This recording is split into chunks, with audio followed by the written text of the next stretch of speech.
శ్రీ లలితా సహస్రనామం అమ్మవారు ఎర్రని వర్ణంలో ఉంటారని చెప్తుంది. అమ్మవారి వస్త్రం, ఆభరణాలు, లేపనం, చేతిలోని కమలం, పూలమాల, శరీరఛాయ, అమ్మవారి నుండి వెలువడే కాంతులు అన్నీ ఎరుపే అని చెప్తుంది. అమ్మవారి నామాలైన ఉద్యద్భాను సహస్రాభాతో మొదలుపెట్టి అనేక నామాలలో ఎరుపు వర్ణం గురించి ప్రస్తావన వస్తూనే ఉంటుంది. కాశ్మీర శైవం లేక త్రిక శైవం ప్రకారం శివుడు ప్రకాశమని, అమ్మవారు విమర్శ అని మనం చెప్పుకున్నాం. అమ్మవారి ఎర్రని కాంతులతో లోకాలన్నీ మెరుస్తున్నాయి అని కూడా మనం చెప్పుకున్నాం. ఆధునిక ఖగోళ శాస్త్రం ప్రకారం బిగ్ బ్యాంగ్ సంభవించిన తర్వాత దాదాపు 3,80,000 సంవత్సరాలకి మొదటి వర్ణం కనిపించింది. అది తెలుపు మరియు నారింజ వర్ణం కలిసిన 60 వాట్ల బల్బు వెలుగు వలె ఉంది.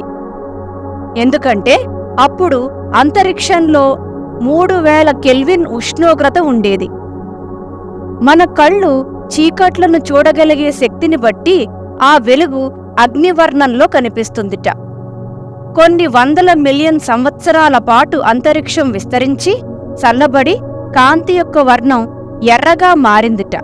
దీనినే రెడ్ షిఫ్ట్ అంటారు. అంటే కాంతి యొక్క తరంగదైర్ఘ్యం వేవ్లెంత్ విస్తరించి కాంతి స్పెక్ట్రం వర్ణపటం యొక్క ఎరుపు భాగం వైపు మారినట్టుగా కనిపిస్తుంది. ఈ రెడ్ షిఫ్ట్ మనకి అంతరిక్ష వస్తువుల యొక్క దూరం మరియు గమనవేగం అంటే వెలాసిటీ తెలుసుకోవడానికి ఉపయోగపడుతుంది. దుర్గ సూక్తం కూడా తాం అగ్నివర్ణాం అని అమ్మవారిని స్తుతిస్తుంది. శ్రీ సూక్తం ఆదిత్యవర్ణః అని చెప్తుంది. శ్రీ లలితా సహస్రనామంలోని చితగ్నికుండ సంభూత అంటే అమ్మవారు చితగ్నికుండం నుండి ఉద్భవించారని, ఉద్యద్భాను సహస్రాభ అంటే అనేక ఉదయించే సూర్యుల కాంతితో సమానమైన ప్రకాశం కల తల్లి అమ్మవారని ఈ నామాలు మనకు చెప్తున్నాయి. ఇలా చెప్పబడిన విషయాన్నే ఆధునిక శాస్త్రవేత్తలు రెడ్ షిఫ్ట్ అని అంటున్నారా?